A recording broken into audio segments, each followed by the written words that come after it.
आस्था और भक्ति का संगम तल। लेकिन यही महाकुंभ अगर चीखों में और किलकारियों में तब्दील होकर मौत का खूनी खेल बन जाए और लाशों का अंबार लगा दिए, तब भी अगर हम इसे आस्था का नाम देकर ये तो परमात्मा की मर्जी से हुआ है यही कह दे, तो हम कितने नीच और अंधविश्वासी सोच में जी रहे हैं यही साबित करता है। जी हाँ दोस्तों, कुंभ में जो हादसा हुआ उससे हम सभी परिचित है।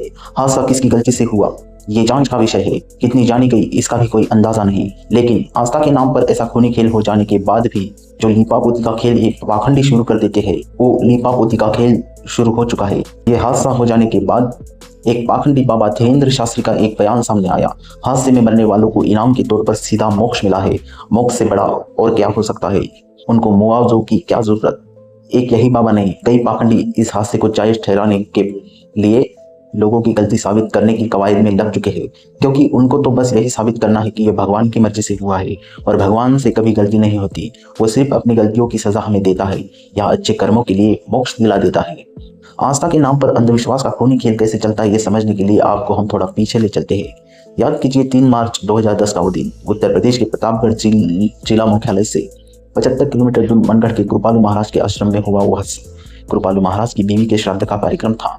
लोगों की खचाखच भीड़ थी। कृपालु महाराज की ओर से फ्री में साड़ी बांटने का आयोजन था और तो बूढ़े बच्चों के बेतहाशा भीड़ की आश्रम के अंदर और बाहर जमा हो चुकी थी। आश्रम का मेन गेट बंद करने के बाद भी लोगों की भीड़ वो लोहे का गेट रोक न पाया और बाहर के लोग अंदर टूट पड़े। भगदड़ मच गई। 50 रुपए की साड़ी और 10 रुपए के भंडारे के लिए सरकारी आंकड़ों के मुताबिक 26 औरतें और 39 बच्चे बेरहमी से कुचल कर मर गए।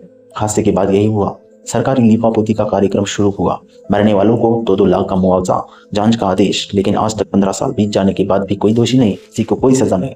आश्रम बड़ा आलीशान में खड़ा है, क्योंकि ये भी तो भगवान की ही मर्जी थी। पिछले साल की हाथरस की घटना तो आप शायद अभी तक भूले नहीं होंगे। भोले बाबा के सत्संग में मची भगदड़ के बाद 125 श्रद्धालुओं की दर्दनाक मौत हो गई। हादसे में मरने वालों को 5-5 लाख का मुआवजा देने की लीपापोती हुई। जांच के आदेश आए, दोषी को कड़ी सजा देने का झांसा दिया गया, लेकिन आज तक किसी को सजा नहीं हुई। भगवान की मर्जी मानकर फिर से अंधविश्वास का खूनी खेल शुरू ही है और चलता ही रहता है। ऐसे कितने ही हादसे इस अंधविश्वास के कारण हो चुके हैं, जिन्हें हम पर आस्था के नाम पर थोप दिया जाता है और भगवान की मर्जी मानकर भुला दिया जाता है। ये तो सिर्फ 2 एग्जाम्पल आपके सामने हमने रखे जो ये साबित करते हैं, चाहे मक्का में हो या हज के दौरान सैकड़ों की जाने जाए, केदारनाथ में लोग बहकर मर जाए, धर्म का धंधा करने वालों को इससे कोई फर्क नहीं पड़ता है। वो ऐसे हादसों को भी भगवान की मर्जी बताकर आपको फिर से इस खूनी खेल में बुला ही लेते हैं और आप आस्था के नाम पर अपनी बीवी बच्चों के साथ इसमें कूद पड़ते हैं, खुद की बलि देने या खुद को सूली चढ़ाने। धर्म और मजहब के नाम पर कीड़े मकोड़ों की तरह मरने वालों की जान की कोई कीमत नहीं होती। न फर्क पड़ता है किसी धर्म के ठेकेदारों को उनकी मौत से। उनका धर्म का धंधा चलता रहता है। जांच में कोई दोषी मिले न मिले, धर्म का एक घिनौना धंधा कभी मंदा नहीं होता, क्योंकि जिंदगी और मौत तो ऊपर वाले के हाथ में होती है। ये घटिया फिलोसॉफी हर धर्म ने हमारे मत्थे मार दी है और उसी को हम सच मानते आ रहे हैं। इस नकली फिलोसॉफी के आगे हमारे सभी तर्क दम तोड़ देते हैं।